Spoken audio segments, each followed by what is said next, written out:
Selamat siang. Di kesempatan kali ini perkenankan saya menyampaikan rangkuman materi yang saya pelajari dari materi self-learning agar saya dapat mengikuti pelatihan Jasara Harja Leadership Academy Basic Level Batch 2. Berikut materi dalam self-learning, yaitu yang pertama inovasi, yang kedua business achievement, yang ketiga decision making, yang keempat digital safe, yang kelima planning and organizing, yang keenam building partnership. Yang pertama, inovasi. Inovasi adalah proses penerapan ide baru dengan menggabungkan sumber daya yang ada secara kreatif, mencakup penemuan sesuatu yang baru, pengenalan hal-hal yang baru, ide praktek atau objek yang dianggap baru, dan perubahan yang mengarah pada perbaikan. Inovasi dapat meningkatkan daya saing, efisiensi, kualitas hidup, dan keuntungan. Inovasi yang tepat dapat membantu perusahaan untuk beradaptasi dengan perubahan, menciptakan peluang baru, dan dapat kompetitif di pasar. Design thinking. Design thinking menyatukan apa yang diinginkan dari sudut pandang manusia dengan apa yang layak secara teknologi dan layak secara ekonomi, menggunakan alat kreatif untuk mengatasi berbagai tantangan.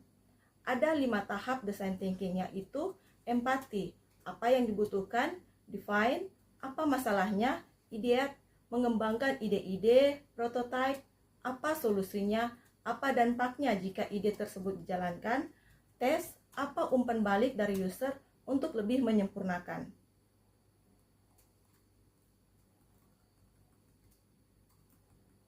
Business acumen. Business acumen adalah kemampuan memahami dan mengevaluasi situasi bisnis secara keseluruhan, termasuk faktor ekonomi, pasar, kompetitor, dan risiko yang ada agar dapat mencapai tujuan perusahaan, yang mana hal ini menjadi penting bagi manajer dalam membuat keputusan.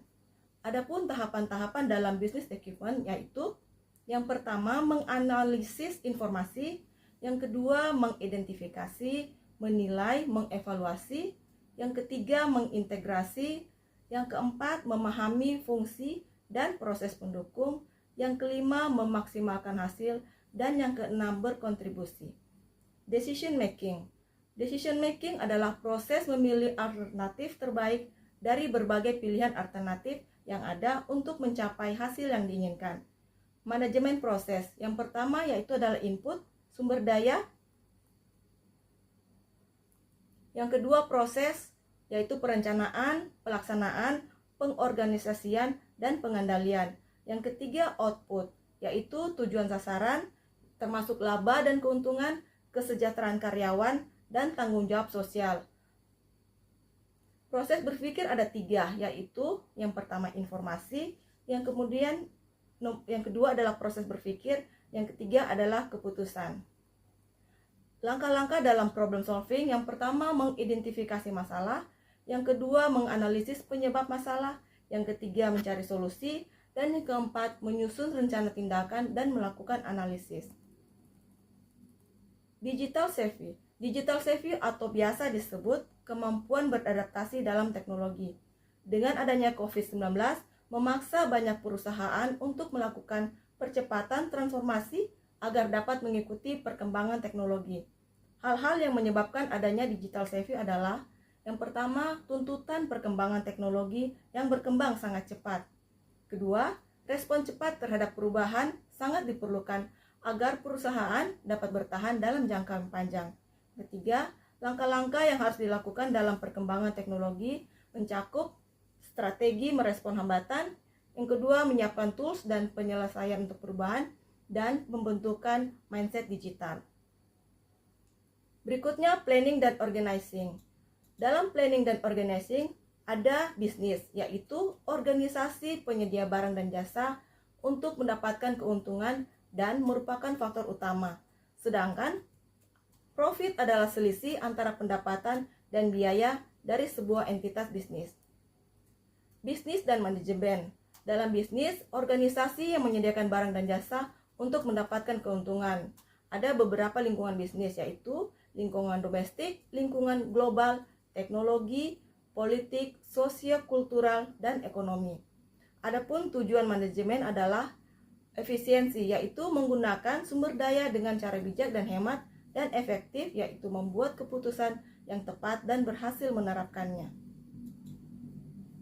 Proses-proses dalam manajemen, yang pertama planning dan decision making, kemudian organizing dan leading, dan yang terakhir adalah controlling.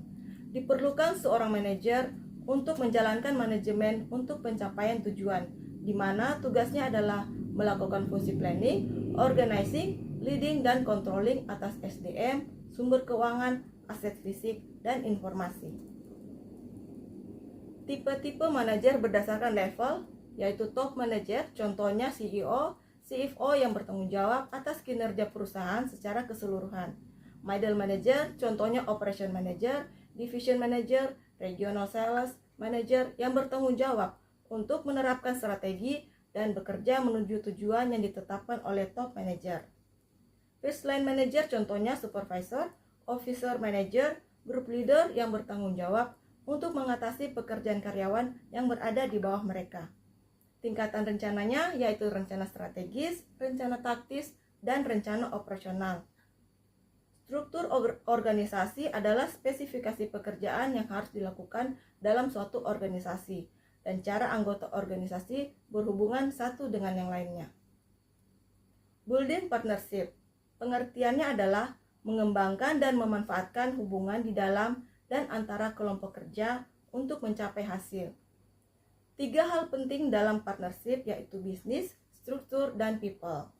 Building partnership ini penting karena partnership dilaksanakan dengan pertimbangan, karena tidak ada satu pihak pun dapat melakukan semua tugas secara sendirian. Adanya kesadaran bahwa dalam sebuah proses pekerjaan terdapat risiko-risiko yang sulit ditanggung oleh satu pihak saja. Adanya kebutuhan akan akses terhadap sumber daya yang lebih luas.